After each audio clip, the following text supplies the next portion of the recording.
দীপাবলির রাতে যখন বাজি ফোটাতে ব্যস্ত ভারতবাসী, ঠিক তখন চুপিসারে বাগদান সারলেন ক্যাটরিনা কাইফ ও ভিকি কৌশল। গণমাধ্যমের চোখ এড়াতেই পরিচালক কবির খানের বাসায় আংটি বদল করেন তারা। এই সময় উপস্থিত ছিলেন এই দুই তারকার ঘনিষ্ঠজনেরা। বলিউড সূত্রে জানা যায়, পুরো অনুষ্ঠানটাই হয়েছিল খুব ঘরোয়াভাবে। ভিকি ক্যাটের বাগদানে উপস্থিত এক কাছের বন্ধু জানান, ভীষণ সুন্দরভাবে সবকিছু সাজানো হয়েছিল ভিকি ক্যাটের বাগদানের অনুষ্ঠান। লেহেঙ্গায় সেজেছিলেন ক্যাটরিনা, সারা বাড়ি সাজানো হয়েছিল আলো দিয়ে।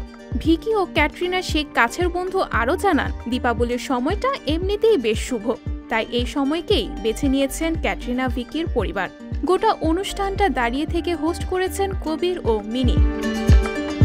ডিসেম্বরে আনুষ্ঠানিকভাবে ভিকির গলায় মালা পরাবেন ক্যাট। তবে বিয়ে হলেও হানিমুন নাকি বিয়ের পরে করতে পারবেন না ভিকি ক্যাটরিনা, অন্তত এমনটাই জানা গেছে সূত্রে।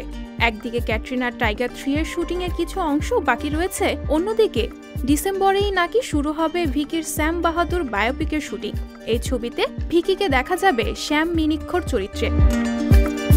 গত আগস্টে ভিকি ক্যাটের বাগদান এবং বিয়ের গুঞ্জন ছড়িয়ে পড়েছিল সর্বত্র। সেই গুঞ্জনে যদিও জল ঢেলে ক্যাটরিনার ঘনিষ্ঠজন বলেছিলেন সবটাই মিথ্যে রটনা। সংবাদ প্রকাশ, বিনোদন ডেস্ক।